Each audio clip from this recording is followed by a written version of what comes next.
जय हिंद। आज 16 मई है, 16 मई 2020, मतलब 16 मई 2020। भारतीय इतिहास में आज ये एक बड़ा सुनहरा दिन के रूप में माना जाना चाहिए। मतलब 16 मई 1975 को इस देश में, मतलब ऐसा समझिए कि 15 अगस्त 1947 को जब देश आज़ाद हुआ था, यह देश भारत के रूप में जब मिला हमको, तो उसमें हमको पांडिचेरी, गोवा और सिक्किम, ये 3 राज्य भारत के हिस्से नहीं थे। और नेहरू जी के अथक प्रयासों के कारण 1 नवंबर 1954 को पांडिचेरी के रूप में हमको ये मिला, और दिसंबर, शायद 19 दिसंबर ही है मेरे ख्याल से, 19 दिसंबर 61 को गोवा, और इंदिरा गांधी के रूप में हमको ये 19 मई, क्या ना, जो 19 मई, 16 मई 1975 को सिक्किम भारत में सम्मिलित हुआ। और ये इसलिए भी ऐतिहासिक दिन था कि सिक्किम वहाँ वोट के कारण, मतलब ये भारत में सम्मिलित हुआ, वहाँ वोटिंग हुआ था शायद, कि वोटिंग के कारण वो भारत गणराज्य में शामिल हुआ। और शायद वोटिंग का परसेंटेज अबाउट 97% था। मुश्किल से 2% लोगों ने भारत में विलय होने के लिए, मतलब शामिल होने के लिए अपनी नामंजूरी दी थी। 97%, मतलब मोर देन 97% लोगों ने भारत में शामिल होने की अपनी इच्छा प्रकट की थी।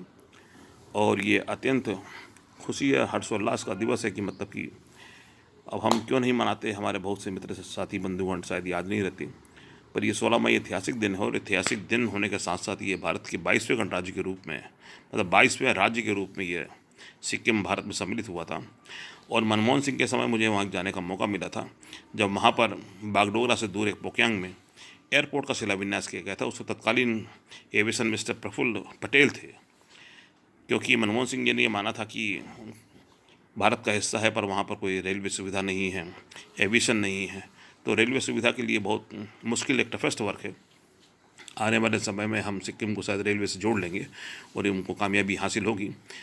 पर हम उन्होंने एविएशन के रूप में सिक्किम को ये सुविधा प्राप्त की, मतलब कि 7 या 8 या 9 के दरमियान, मतलब प्रफुल्ल पटेल ने वहाँ पर एक एयरपोर्ट का शिलान्यास किया था, और जिसका पब्लिकली इनाग्रेशन नरेंद्र मोदी ने किया।